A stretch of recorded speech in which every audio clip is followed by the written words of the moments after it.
Jadi begini, materi-materi setelah MIT itu adalah materi-materi yang banyak berhubungan dengan skill atau keahlian Anda di laboratorium, khususnya laboratorium biologi molekuler. Nah, di era pandemi COVID-19 sekarang ini, hampir semua masyarakat, dari masyarakat bawah sampai masyarakat yang berpendidikan tinggi, sering mendengar tentang istilah PCR. Jadi sering mendengar tentang istilah PCR. PCR ini menjadi sesuatu yang yang banyak didengung-dengungkan di hari-hari ini, terutama apabila orang akan berpergian, apabila orang akan mengikuti acara dan sebagainya, biasanya ada swab antigen atau swab untuk PCR. Nah, hari ini kita akan membahas tentang PCR, prinsip-prinsip PCR. Mohon Anda dapat mengikutinya dengan baik. Saya akan share PowerPoint. Tolong diperhatikan. Mudah-mudahan jaringan kita bagus, tidak ada masalah. Oke. Mohon diinformasikan ke Mner, PowerPoint-nya sudah bisa kelihatan ya? PowerPoint sudah bisa kelihatan? Belum, Ner. Belum, Ner. Sudah. Oke. Sudah Bagus lah. Nah, kita bahas tentang PCR. Sekali lagi, akhir-akhir ini bicara PCR, anak kecil pun sekarang sudah tahu tentang istilah PCR. Karena ini jadi familiar akibat pandemi COVID-19. Pandemi COVID-19 ini membantu mempopulerkan PCR. Karena teknik PCR adalah teknik yang paling valid untuk saat ini dalam mengidentifikasi seseorang itu terinfeksi virus SARS-CoV-2 atau tidak. Nah, PCR ini, teknik PCR ini sebenarnya dalam biologi itu relatif baru ditemukan. Mengapa relatif baru? Kalau DNA dikemukakan oleh Watson dan Crick pada tahun 1953 kalau saya tidak salah. Sedangkan untuk PCR ini baru dikemukakan oleh Carly Barnes-Mullis. Itu ada, ini gambarnya di sudut di majalah Nature. Itu tahun 1985. Jadi masih relatif baru. Nah, tujuan utama PCR adalah memperbanyak DNA dalam jumlah besar. Sebenarnya ketika Anda belajar biologi molekuler, pada pertemuan sebelum mid semester Anda belajar tentang replikasi DNA. PCR ini sebenarnya adalah meniru prinsip replikasi DNA. Sekali lagi, PCR ini adalah meniru prinsip replikasi DNA. Meniru prinsip replikasi DNA. Tujuannya adalah untuk memperbanyak kopi DNA yang diinginkan. Hanya kalau pada replikasi DNA, totalitas genom itu direplikasi. Kalau pada PCR, yang diperbanyak hanya gen tertentu atau sequence tertentu atau sesuatu yang kita inginkan. Bedanya replikasi, keseluruhan totalitas genom itu direplikasi dari satu DNA parental menjadi dua DNA anakan, molekul DNA anakan yang sama persis. Jadi itu perbedaannya ya. Nah, ada tiga prinsip dalam PCR, ada 3 tahapan yang seringkali dinamakan 3 graduate student. Itu adalah denaturasi, annealing, dan extending. Nanti kita akan lihat sebentar.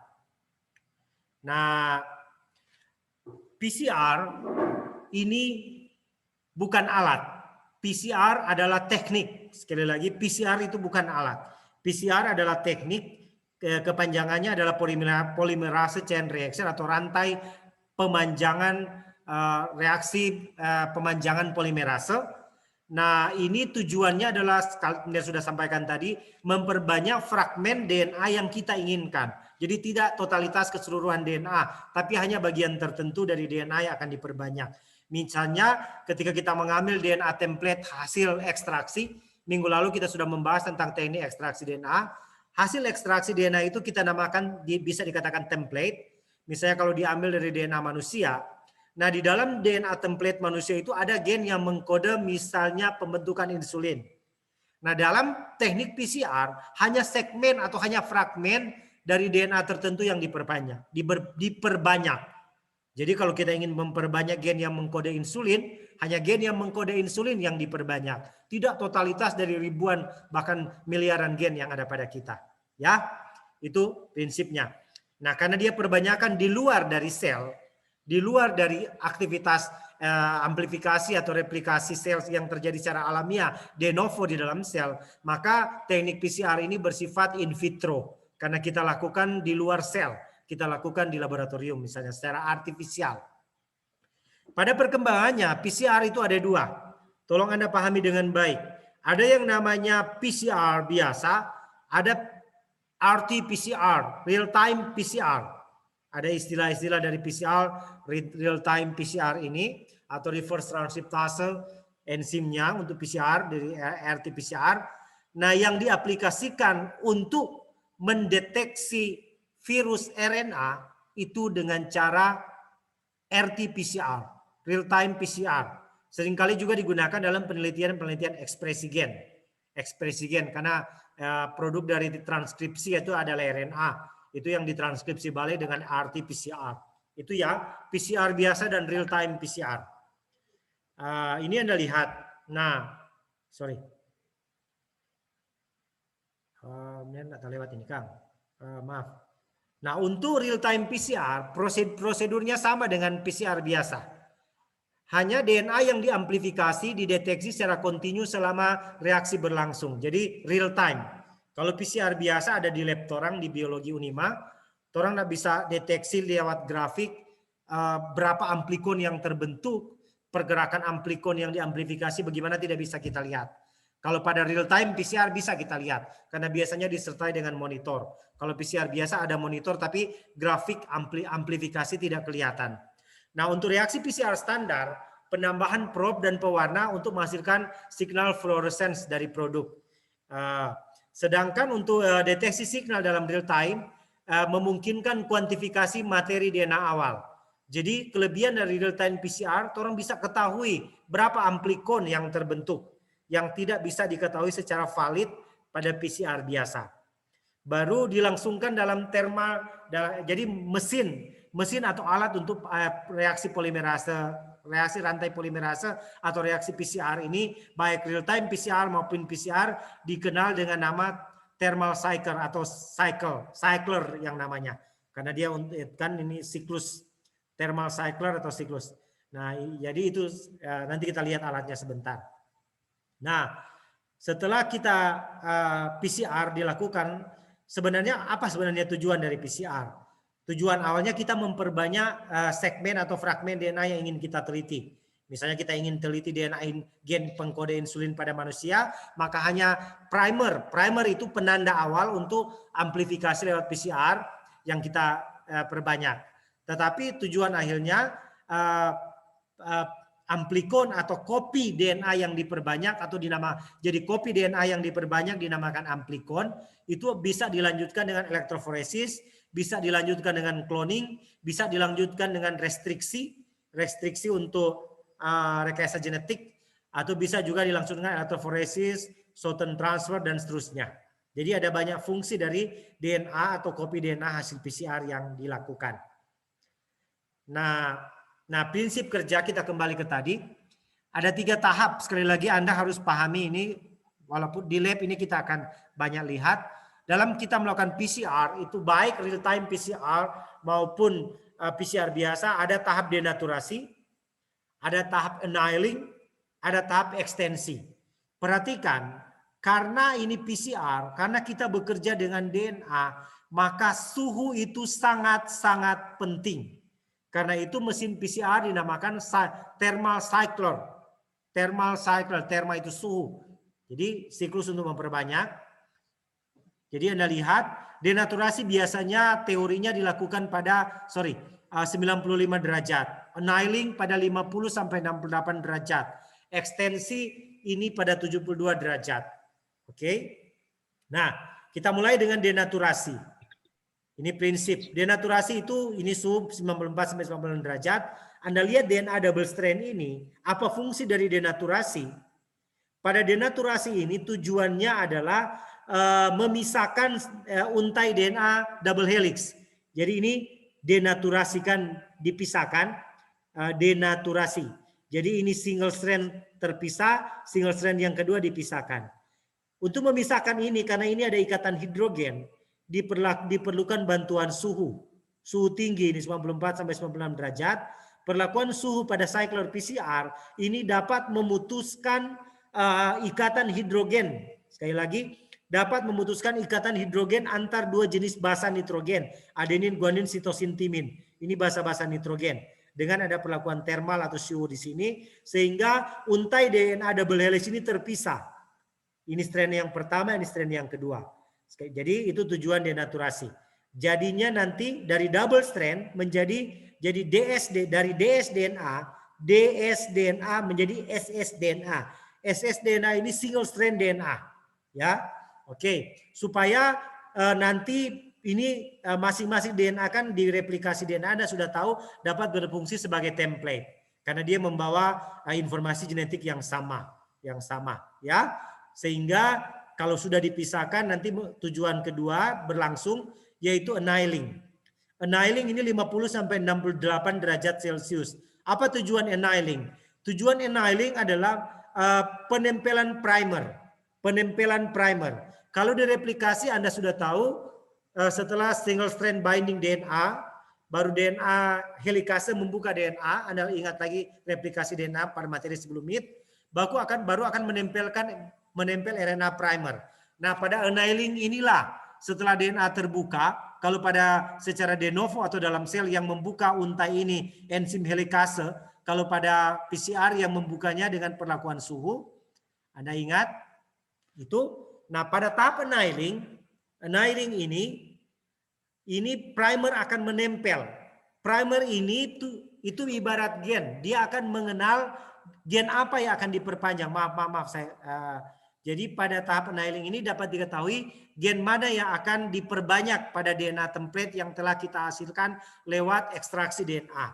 Jadi primer ini penanda khusus. Jadi primer ini ibarat gen karena kan kita sudah punya DNA template, kita hanya bisa memperbanyak satu fragmen. Beda dengan replikasi yang di dalam sel semua itu direplikasi. Kalau pada replikasi lewat PCR cuma gen tertentu yang akan kita perbanyak.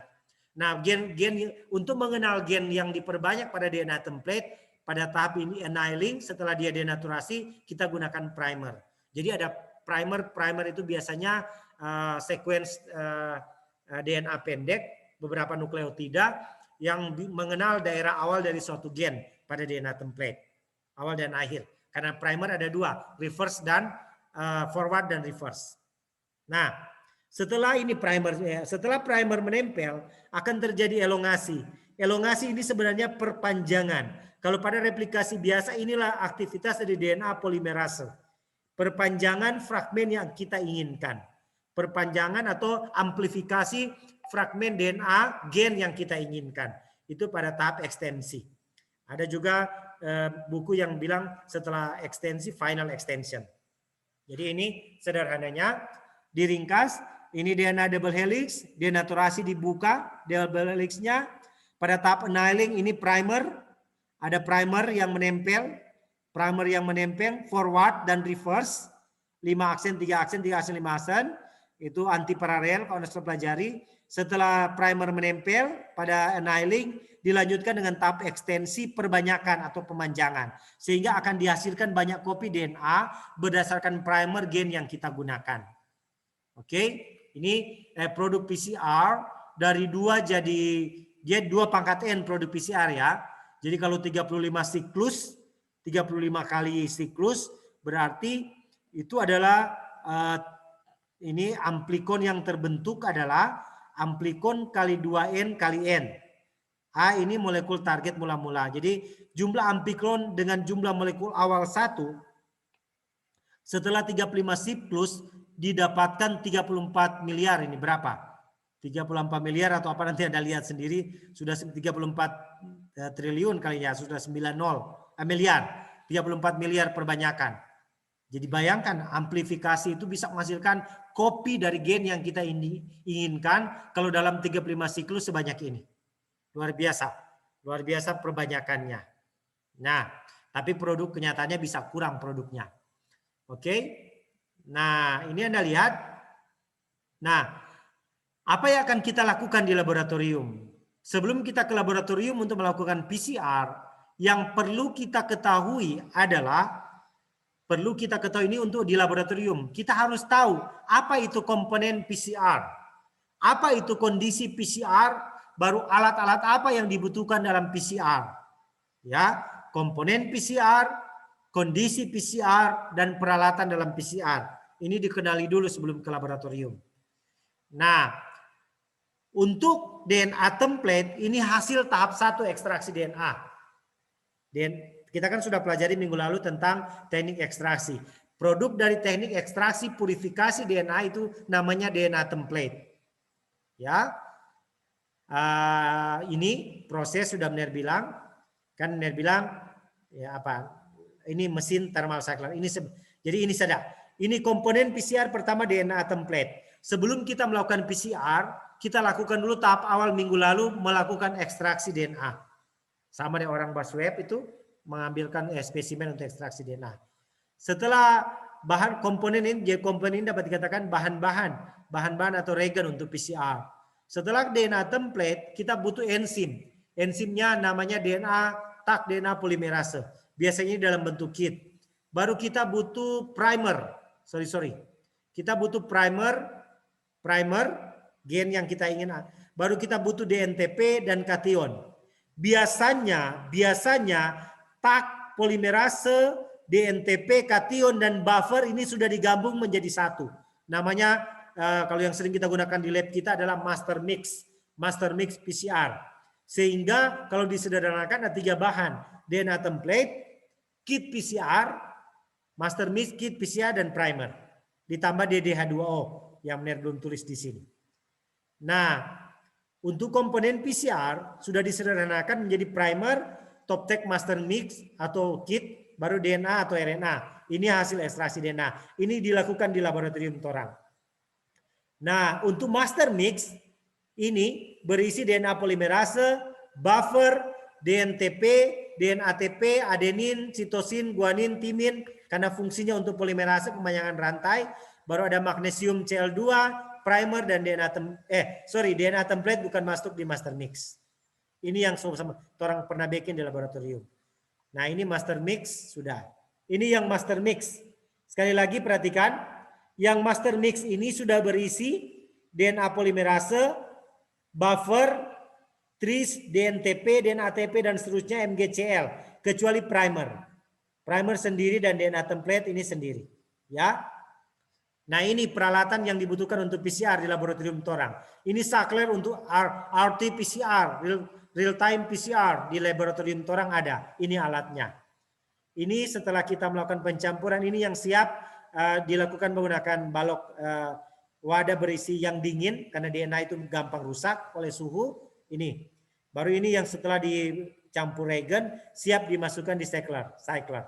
Ini beberapa peralatan yang kita butuhkan. Ya. Berikut cara kerja. Cara kerja kalau PCR biasa, setelah sampel kita siapkan, sama dengan ini persiapan sampel, preparasi sampel, percampuran ini kita langsung PCR elektroforensik dokumentasi. Kalau real time bisa langsung preparasi sampel, ekstraksi, purifikasi, baru PCR. Jadi tahapan PCR itu sedikit lebih panjang karena real time PCR tidak butuh elektroforesis, tidak butuh dokumentasi. Karena memang dia suka keluar, kecuali ada tujuan lain yang akan dilakukan. Nah, ini contoh yang PCR konvensional yang dilakukan di laboratorium Torang. Ini praktikum. Praktikum pendidikan yang waktu itu mereka lakukan adalah menganalisis DNA gen CO1 dari ular piton Sulawesi. Sampai di sequencing di orang making, tapi bukan penelitian, praktikum yang dilakukan di lab Torang. Ya, ini komponen PCR-nya, top tech master mix, ini primer CO1 yang digunakan waktu lalu, nucleus free water, template DNA, dan seterusnya. Ini nanti kita lihat di laboratorium. Nah, tahapannya ini gampang, cuma cairkan top tech master mix, tambahkan DNA template, primer, dan cairkan dan seterusnya. Baru buat campuran sama dia ini. Setelah dibuat campuran tinggal dipipet. Pipet taruh di sini, gampang sekali di laboratorium. Baru setelah dicampur master mix sesuai jumlah sampel kecuali DNA template, distribusikan ke dalam tabung, ada tabung kecil. Baru tambahkan DNA template, baru ini yang namanya kondisi PCR. Kondisi PCR itu berbicara tentang berapa lama waktu untuk denaturasi, berapa lama waktu untuk annealing, berapa lama waktu untuk extension, berapa su untuk denaturasi, berapa su untuk annealing, berapa su untuk extension. Itu jadi ini yang dinamakan kondisi. Kalau bahan-bahan kimianya orang bilang komponen PCR, kalau proses atau untuk digunakan di alat itu namanya kondisi PCR. Jadi bedakan antara komponen dan kondisi PCR. Ya. Nah ini kalau real time PCR. Dia ada dua primer A, primer B, sedikit berbeda. Mas dia punya. Kalau pada PCR biasa kita tidak menggunakan probe. Ini komponennya. Kalau pada real time PCR ada probe yang digunakan atau penanda. Baru template-nya misalnya cDNA atau cDNA. Ini RNA free water dan seterusnya. Ya, jadi perbedaannya hanya di sana. Ini sama untuk real time PCR. Nah, ini contoh yang ambil dari jurnal, dari majalah Nature, bagaimana orang melakukan real time PCR untuk SARS-CoV-2. Jadi setelah diambil lewat swab di hidung, baru komponen DNA atau apa yang ada di dalam itu diinaktivasi, bisa secara di laboratorium atau bisa langsung dinatifikasi, atau ini kalau ini tidak diekstrak. Jadi ada dua cara ya, tidak diekstrak. Cara pertama setelah diaktifasi, RNA-nya diekstrak dari sampel cairan hidung, mukosa hidung. Setelah diekstrak, baru ditransfer di plate. Setelah sampai di plate, masukkan ke cycler PCR, jalankan mesin PCR-nya. Tetapi dapat saja dari sampel awal langsung masuk di plate, soalnya lewati ini tahap-tahap ini, baru cycler PCR. Tergantung kit yang digunakan. Berikut sampai di sini langsung ke transfer, tidak diekstraksi. Jadi dua jawab tahapan ini tidak melewati tahapan ekstraksi, ya, tidak melewati tahapan ekstraksi sehingga akan mengurangi waktu. Sekali lagi mengurangi waktu untuk PCR. Seringkali kan di orang swab membuat tunggu DP hasil berhari-hari. Bisa dipersingkat dengan proses ini. Tapi sangat menentukan sekali sampel kit yang digunakan untuk validitas dari hasil. Nah, ini juga tahapannya. Setelah diambil dari hidung, RNA diekstraksi, baru di reverse transkriptase. Perhatikan, DNA polimerase ada dua probe yang sudah saya jelaskan tadi.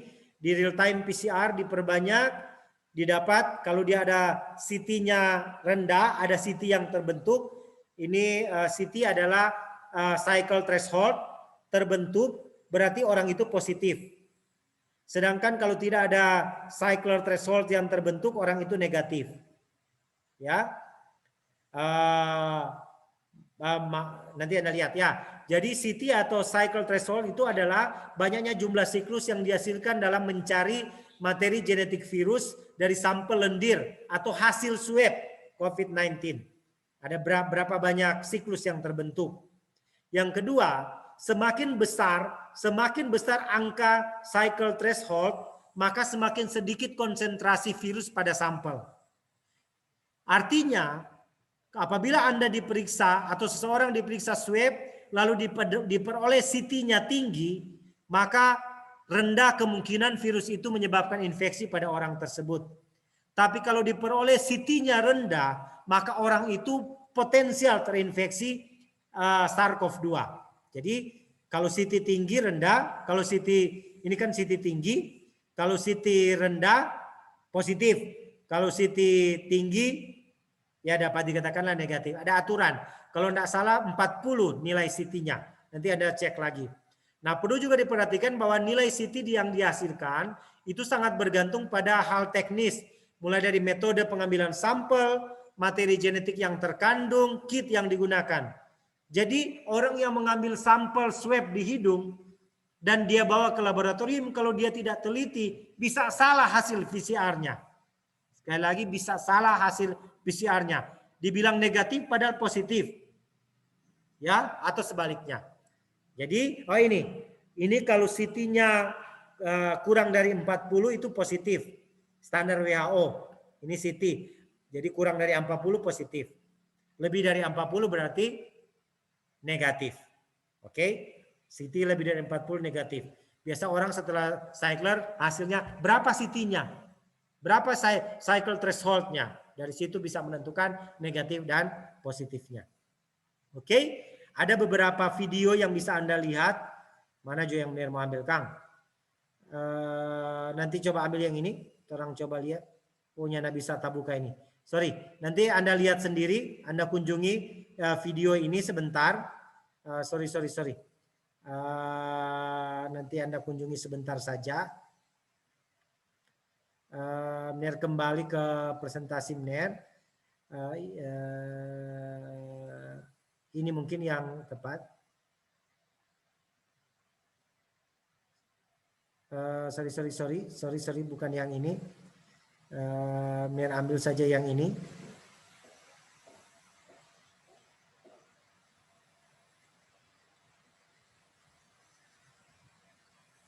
Diagnosing COVID-19. Oke, Mer stop PCR, Mer share ini ya. Anda perhatikan ya video ini. Bisa lihat videonya? Halo? Bisa? Tolong jawab. Sudah lihat videonya? Bisa, Mer. Oke, ini Taking a sample from the patient, usually using a nasopharyngeal ini biasanya or dilihat. oropharyngeal swab, or more recently, a saliva sample, Ini and diambil. testing for the presence of viral RNA using real-time reverse transcriptase polymerase chain reaction, or RT-PCR. Ini contoh ya. So how does RT-PCR work? Ya. The Ini. first step is to extract and isolate all the RNA from the patient sample. But RNA is more difficult to work with in the Jadi lab than DNA, RNA itu lebih sulit and diekstraksi DNA di can lab. be amplified and quantified using a relatively simple, accurate method called the polymerase chain reaction, or PCR. But PCR doesn't work with RNA. Jadi So we convert the RNA. ini yang to prinsip DNA real time using reverse enzyme transkriptase, called enzim reverse transcriptase. reverse transkriptase. The resulting DNA RNA is ini known dirubah as menjadi DNA. complementary Jadi Anda sudah or tahu cDNA. DNA jadi RNA lewat transkripsi. Tapi bisa transkripsi balik. RNA dirubah menjadi DNA yang namanya complementary Now, DNA. it's important to know that at this stage we've actually created a collection of Jadi ini nanti Anda lihat dulu Amner apa. Ini sama tadi elongasin. Nanti Anda lihat ya bagaimana prinsipnya karena videonya cukup panjang. Videonya cukup panjang, nanti Anda lanjut di sana. Oke. Nanti Anda lihat lanjut. Amner sudah kasih videonya. Karena waktu sudah singkat, aduh semua habis waktu orang. Amner kembali tadi ke PowerPoint. Mudah-mudahan terapai waktu masih boleh sedikit ini. Sudah lihat, sudah kembali PowerPoint ini? Halo? Sudah? Sudah, Mer. Jadi ini ada tugas ya. Tugas ini Anda kirim di nanti Mer kasih sebentar di Google Classroom. Ada ini Anda lihat, ada di video ini jawabannya. Digampang, tapi saya ingin Anda ketika ke lab Anda bisa lakukan. Oke, sampai di sini dulu Torang. Silakan kalau Anda ingin berdiskusi apa saja terkait PCR Anda tanyakan, Mer persilakan. Tapi waktu kita tinggal 9 menit. Silakan bertanya secepat-cepatnya berhubungan dengan PCR. Silakan. Silakan kalau ada pertanyaan dari materi yang telah Mer paparkan. Ini terekam ya, keaktifan diskusi jadi penilaian juga Mer, karena direkam gampang sekali Mer membuka untuk penilaian. Silakan kalau ada pertanyaan tentang PCR atau real time PCR dan seterusnya.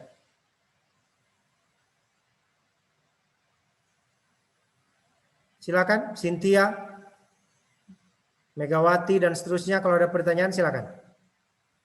Cepat Esther, waktunya ini singkat Esther dan seterusnya.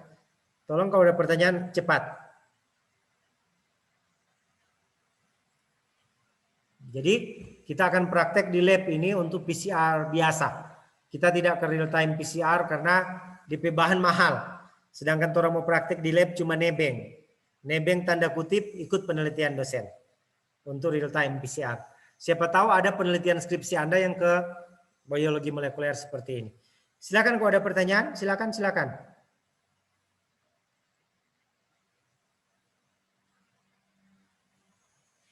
Bisa Anda ikuti materi PCR-nya? Halo? Kasih aktif itu speaker.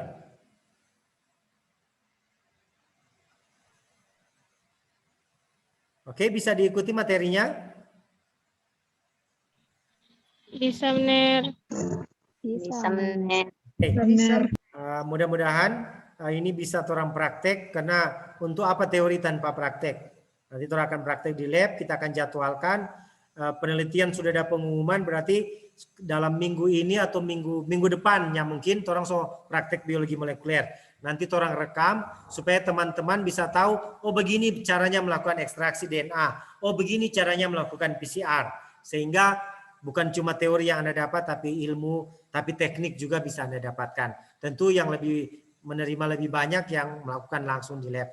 Saya pikir sampai di sini dulu.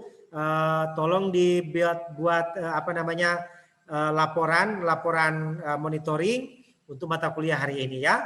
Oke, karena keterbatasan